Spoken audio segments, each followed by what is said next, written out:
Radio show enjoyed every Sunday morning, 8 to 9 a.m. I'm Randy Barcella, your show host. And right before the break, the premier commercial and residential realtor, also the managing broker owner of the Trellian Group, Teresa Mueller, was going over some valuable information about what to look for when leasing or purchasing warehouse space.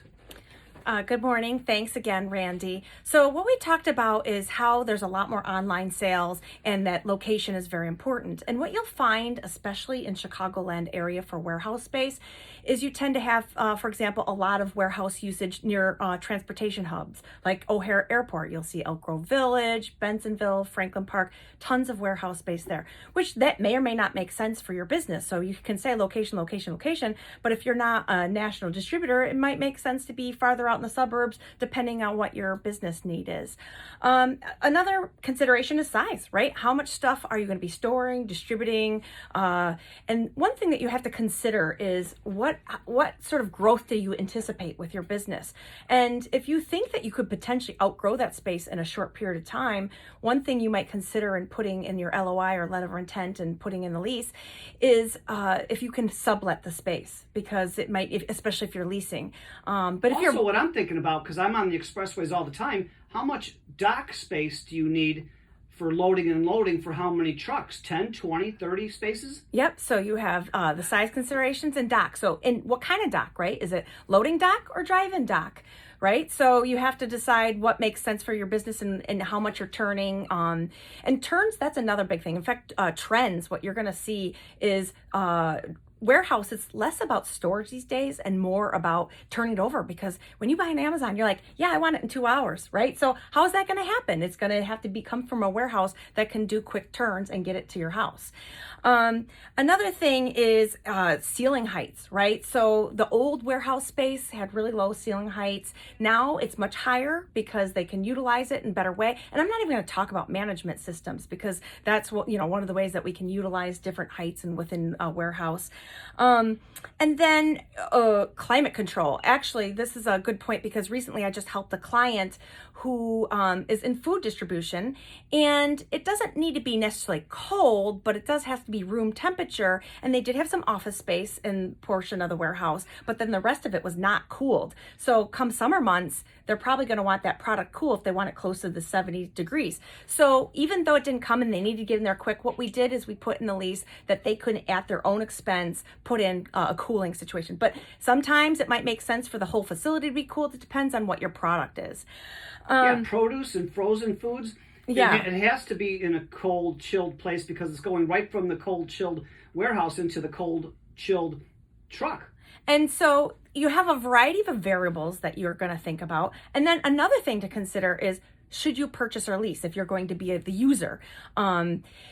There are pros and cons, right? To always purchasing. This is the same thing we do on the residential side. Does it make sense for me to rent, or does it make sense for me to purchase the property? So obviously some of the pros is that, you have full control, that you get equity, appreciation. There may be tax incentives if you decide to purchase warehouse space.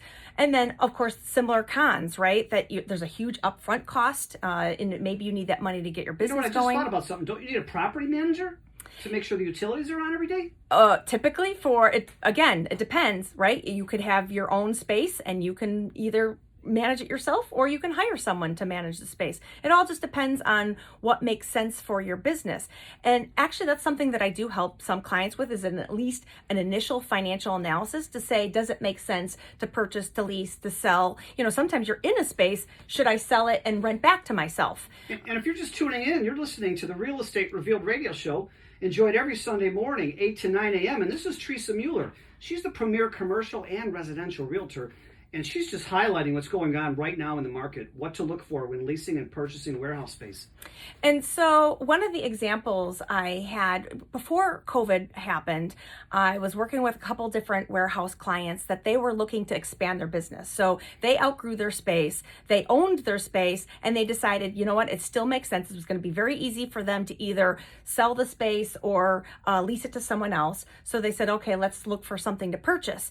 Well, in the end, it didn't happen before the pandemic. We started looking at some of the deals out there and, we didn't wind up putting in an offer anywhere. And then what happened with the pandemic, unfortunately for me at the time, is they said, well, we don't know what's going to go on. There's a lot of uncertainty in the market. We're not sure if we should expand. The good news is they're now coming back because the market's doing pretty well. People are buying things online. People are doing home improvements. One of my clients was, in that home improvement sector, and they're saying, yeah, business is great. Let's look at purchasing. But there's a lot of different variables that not only are you looking from the real estate perspective, but you're also looking from whether it makes sense to buy or sell. And from an investor standpoint, you have to look at the trends, right? Back then, warehousing is a very dynamic industry. So what was happening in warehousing 5 years ago is out of date. So you have to be privy to what those trends are, the management systems, the needs of current day customers. And you know what? As I look at these 1,000,000-square-foot concrete rectangle buildings along 355, 55, I-80 going out toward Morris, Illinois, inside, it could be different spaces for different uses inside, right? Absolutely. Oh, and within this space, how are you going to use it? Are you going to have some office So 1,000,000 space? square feet might have a couple $100,000 for this, couple $100,000 for that, $100,000 for this, maybe a smaller for that. You could have it for production, just think about that. storage, distribution, Yeah. office space. So that's another thing is figuring out how you're going to utilize the space. Is it just going to be a box, or do you need something more unique?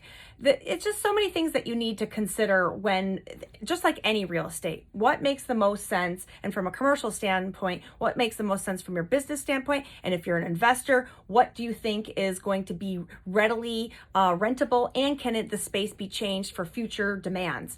So what do I always say at the end of my segment? Well, you're not at the end of the segment yet. Oh, you want me to talk more about warehouse space? When have you had a problem talking more?